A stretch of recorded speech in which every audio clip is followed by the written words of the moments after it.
Alors le principe de précaution, il fait effectivement partie du paysage français, peut-être davantage que d'autres paysages à l'international.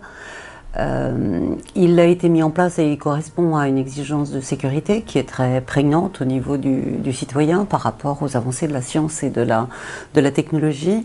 Et c'est vrai qu'aujourd'hui, il est peu vu et peu actionné comme un principe d'action qui amène à apporter des réponses à des situations encore incertaines.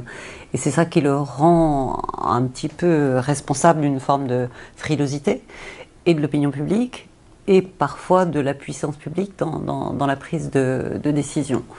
Donc effectivement, il serait bon de pouvoir tempérer peut-être ce principe de précaution par une incitation à l'innovation, à l'expérimentation, une espèce de forme de culture du risque maîtrisée.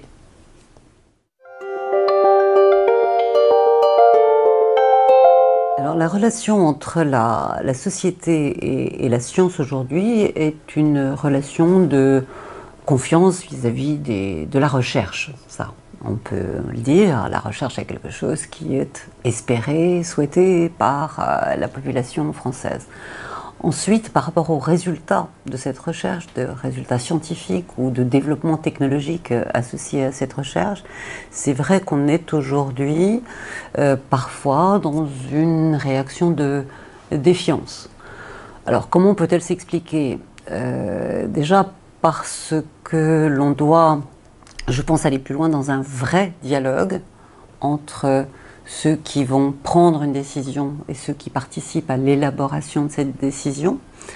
Un dialogue, ça veut dire qu'autour de la table du dialogue, il doit y avoir bien sûr ceux qui vont porter la décision, les experts qui vont apporter des éléments pour enrichir la décision, et puis le public, l'opinion publique, qui a des réserves, des souhaits, des choses à dire. Ce public, en sachant qu'aujourd'hui, c'est un public qui est peut-être plus compétent qu'il ne l'était à un moment donné, parce qu'il a de l'information sur Internet, dans ses discussions.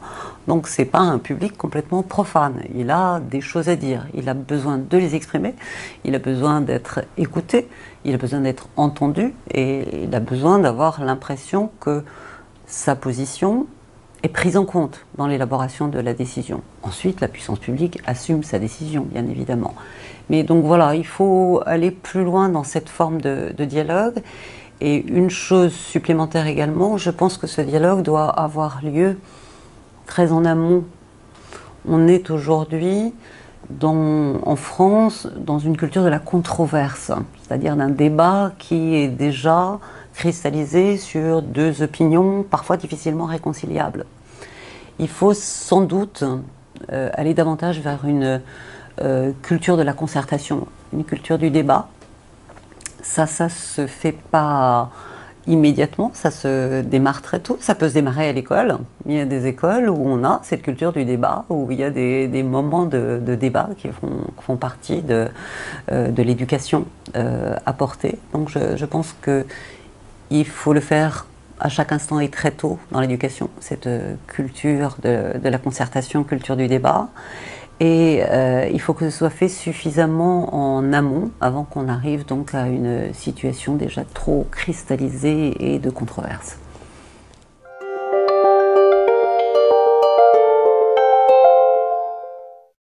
C'est vrai que le débat public en France n'est pas vraiment serein. On le voit bien sur des sujets de science et de technique qui n'aboutissent pas à des positions consensuelles et constructives, et parfois même à des oppositions importantes et des débats qui ne peuvent pas se tenir. On vient de passer le débat sur les nanotechnologies, sur le stockage des déchets radioactifs, des sujets bien difficiles à mener. Peut-être parce que ce débat public en France est encore trop instrumentalisé, je dirais, pour y présenter des postures, et que ça n'est pas vraiment représentatif de ce que doit être une concertation plus sereine, où chacun exprime une parole représentative.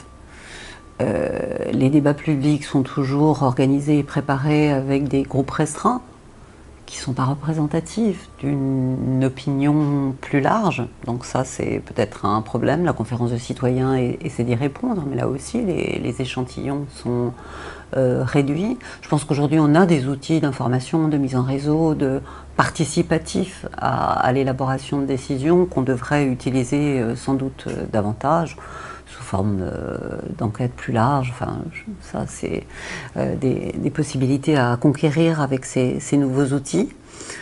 Donc, la représentativité de l'opinion émise, une fois qu'elle est émise, un suivi de cette opinion émise pour être sûr qu'elle est vraiment partie prenante jusqu'au bout de la décision, et puis qu'éventuellement il lui soit rendu compte après la prise de décision. Alors c'est tout un continuum qu'il faut essayer de mettre en place et pas se dire qu'on a mis en place un débat public et ça va suffire pour apporter une solution. Je crois qu'il faut le démarrer très tôt, puis il faut le poursuivre après et il faut l'élargir. Un débat public, ça doit être du temps long. Et je crois que ça, c'est une chose importante sur du temps court. C'est difficile de démêler des situations qui sont certainement complexes, puisqu'elles ont nécessité la mise en place d'un débat formel pour pouvoir obtenir une solution.